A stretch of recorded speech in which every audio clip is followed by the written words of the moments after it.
जन जन की है यही पुकार, जन जन की है पुकार। सोरन सिंह भाई प्रधान जी आपकी बार तो भाई बुनियाद के ग्राम सभा सकतलपुर मिलक से अपना ग्राम प्रधान सोरन सिंह भाई को बनाना है। चुनाव चिन्ह कार वाले खाने पे मोहर लगाना है।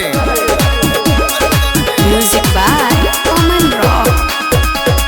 दुखिया गरीबों के शान मेरे भैया, करते हैं सबका सम्मान मेरे भैया।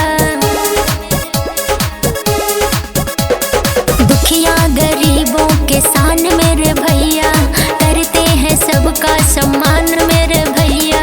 भैया का झंडा लहराएंगे अब की, सोरन सिंह भाई को जिताएंगे अब की, प्रधानी अपना बनाएंगे अब की। सकतल मिलकपुर की जनता ने ठाना, कार पे मोहर लगाएंगे अब की। माताओं बहनों का चुनाव निशान कार, दादा दादी का चुनाव निशान कार, भाइयों बहनों का चुनाव निशान कार, चाचा चाची का चुनाव निशान कार। तो भाइयों बहनों यार के 4 नंबर खाना नहीं भुलाना है, चमके मोहर कार पर ही लगाना है और अपना ग्राम प्रधान सोरन सिंह भाई को बनाना है।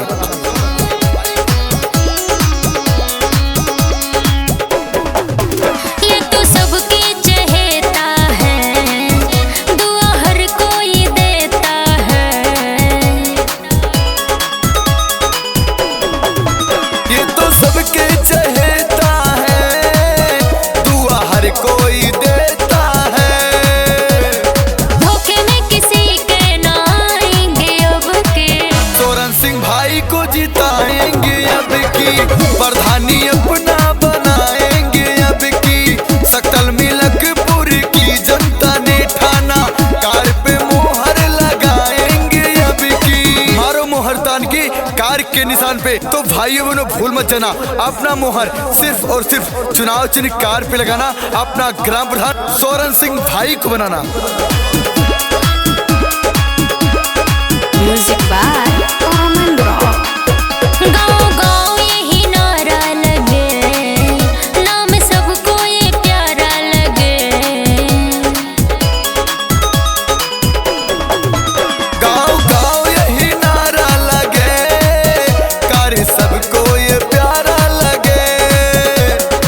घूम घूम सबसे बताएंगे अब के, सोरन सिंह भाई को जिताएंगे अब की, प्रधानी अपना बनाएंगे अब की।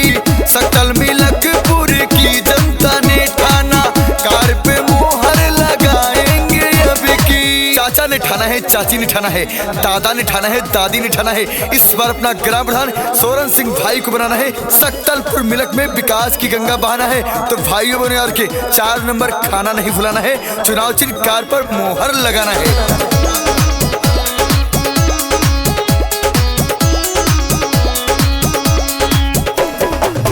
चाचा चाची ने ठाना है, दादा दादी ने ठाना है। चाचा चाची ने ठाना है, मोहर कार पर लगाना है।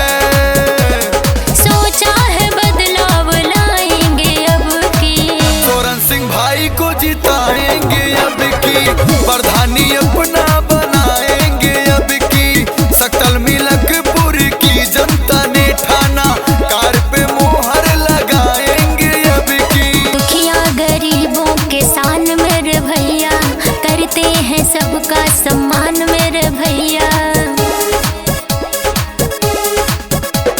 दुखिया गरीबों के शान मेरे भैया, करते हैं सबका सम्मान मेरे भैया। भैया का झंडा लहराएंगे अब की, सोरन सिंह भाई को जिताएंगे अब की, प्रधानी अपना